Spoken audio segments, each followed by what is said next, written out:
Okay, Bismillahirrahmanirrahim. Assalamualaikum warahmatullahi wabarakatuh. And hi everyone, how are you today? I hope you are feeling very well because today we are from Group 2 in RBA 2424A. Will present to you about some interesting topic in our beloved subject in USR401, which is in Chapter 6. The topic that we choose is Contingency Theory of Leadership. In this subject, you might find something new that will increase your knowledge and hopefully it can attract your interest to learn more about this subject matter and about this theory.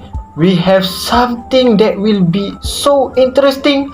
We will bring you more in the next slides. See you next. Okay, right now, I'm going to present to you about definition of contingency theory of leadership. Contingency theory of leadership is a theory that being used to predict leaders' effectiveness by looking at him or her traits or behavior and how that particular person can control the situation. In this theory, if the person can control the situation in effective manner, we can say that the person has effectiveness of leadership. Other than that, in this theory, it also stated that different situations requires different traits or behavior, because if the person only have one traits or behavior, maybe for the certain problem that the person is failed to deal with the particular problems. So in this theory, if the leader want to be a effectiveness leadership, the leader must have more than one traits or behavior. And right now, it was the thing that you have been waiting for, which is Fiedler's model. Fiedler's model is being introduced by Fred Fiedler, or his full name is Fred Edward Fiedler. He was born in 13 July 1922. He is one of the leading researchers in industrialization and organizational psychology in 20th century. Fred Fiedler introduced Fiedler's model in the year of 1967 before it has been revised in the year of 1978. In this model, Fred Fiedler stated that leadership effectiveness can be found by the two main components, which is leader trait and also situational conditions. Leader trait or leader style can be measured by using the LPC scale, or in full sentences, it was least preferred coworker scale. And situational conditions can be determined by three factors, which is leader-member relations, task structure, and also leader's position power. These three factors will be presented to you by my group members later in the next slide. So, make sure you stay tuned. Hi and Assalamualaikum. My name is Izal Fahmi.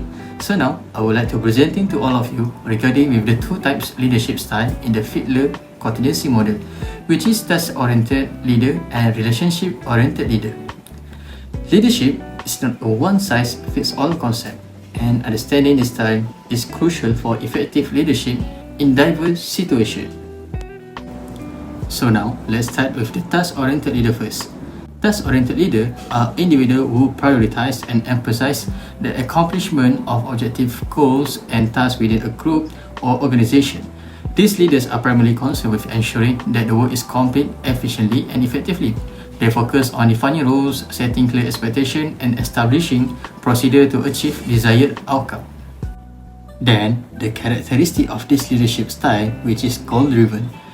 Task-oriented leaders are driven by a strong desire to achieve specific goals and targets.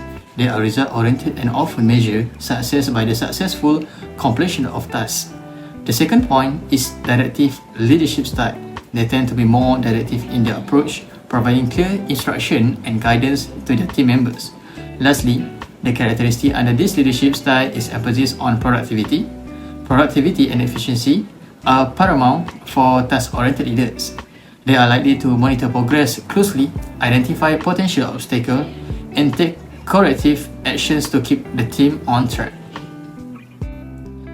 Now, let's shift our focus to relationship-oriented leaders.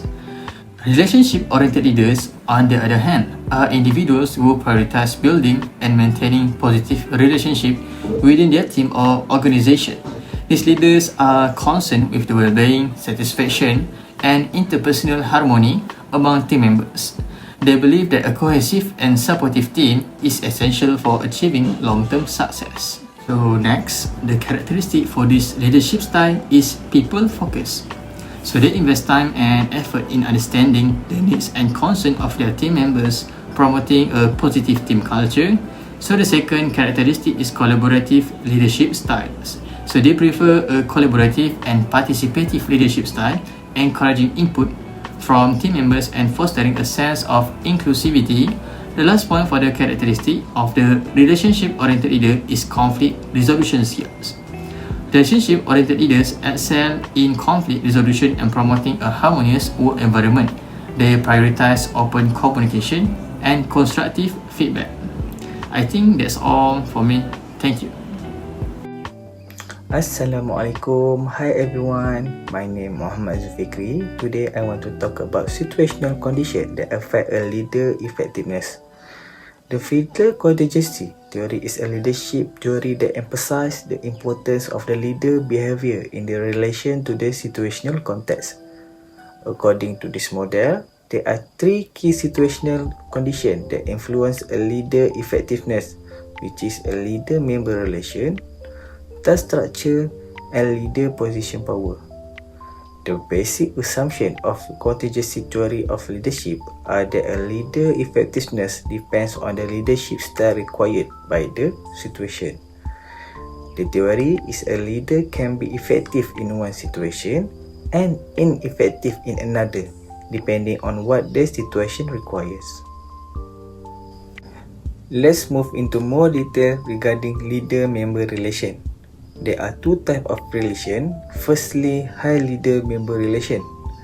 The characteristic of the relation is a trust and confidence. In this situation, leader-member relations are positive. There is a high level of trust and confidence between the leader and group member. It will contribute to an open communication in the workplace. The member feel comfortable expressing their opinion and concern, fostering open communication within the group. The impact of this relation to the leadership style is a participative leadership. Leaders are more likely to adopt participative or democratic leadership style.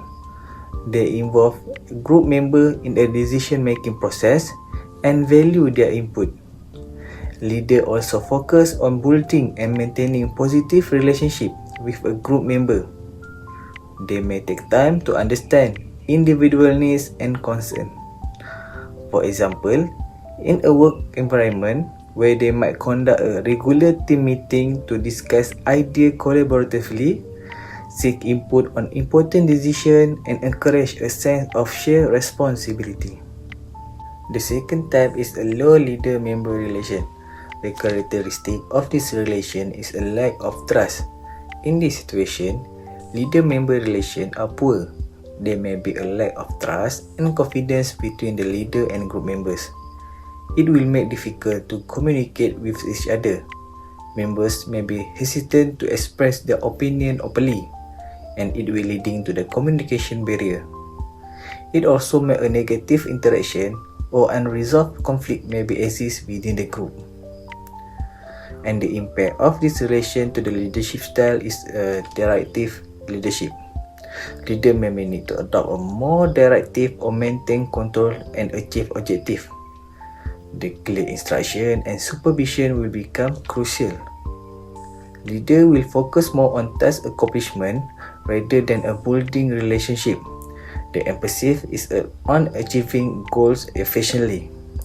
For example, in a crisis situation or when faced with a group that lack trust, a leader might need to make a quick decision and provide straightforward instruction and closely monitor the progress or task to ensure they are complete on time. At the end, understanding the level of leader-member relation is to help them in selecting the most effective leadership style based on the specific dynamic of the group. Leaders need to assess and adapt their behavior according to the existing level of trust and relationship with their team members to enhance overall effectiveness. That's all from me. Thank you. Assalamualaikum and hi everyone. My name is Muhammad Hanif Alian bin Jamaluddin. Now I want to explain about the point number 3. Situation condition that affect the leader's effectiveness. Okay, the first is task structure. Okay, what can I say that the effective leadership is essential in order to achieve organization goal, and leaders serve as a driving force behind the implementing the mission and see through the completions. And they provide the direction, guidance, and clear expectation for their team to follow. For example, maybe one team have the one leaders to contribute their business or to contribute their project. And one critical factors influencing leadership effectiveness is the degree of task of structure. The important things is communicating effectively, and these factors to whether the tasks your team complete are clear and structured or unstructured. So the communication skill or communication effectively is very important as a leaders. And the unstructured tasks do not have a well-being or is have the communicating invariable. Okay, now we're going to importance of a task structure. So why the task structure is very important to as leaders?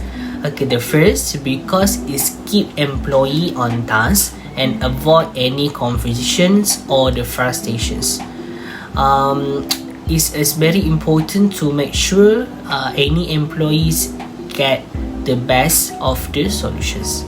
Okay, the challenging to this structure maybe it cause of the lack of in-person interactions. Okay, maybe it's some of the challenging what we can say.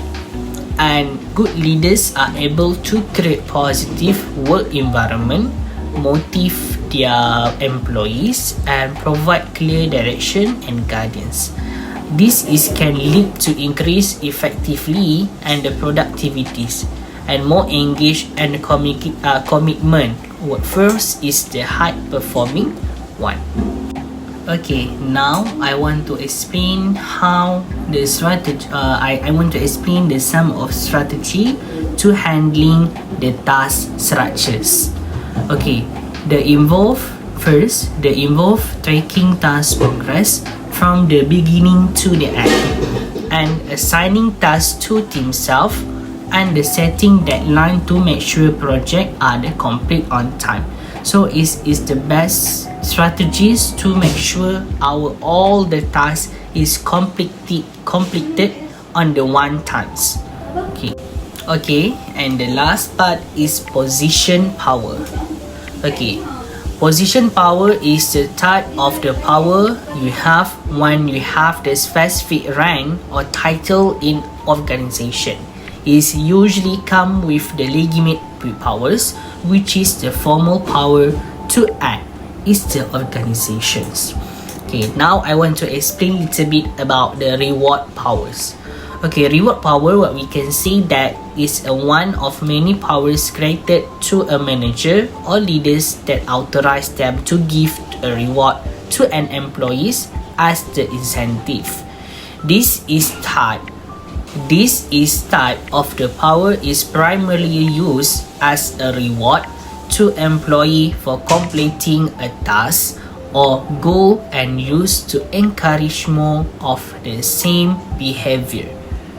Okay, the second part, I want to explain about the impact of the leadership effectiveness. Okay, the first impact is influence on the team dynamic. Okay, what we can see that the impact is inclusive leadership is a strategic performance. Inclusive leadership or strategy importance is inclusive leaders help to foster that the sense of the belonging, trust, and the psychological safety. Okay, now we pass it to the second is the balancing acts. Okay, balancing acts is acknowledge that the wielding position power require the delicate balance, and as the effective leaders should be understand when they use a reward and the punishments for the justifications and considering the impact on the motivation, morale, and the overall team performance. So I think that's all for my presentation. Now I want to pass it to the next presenter.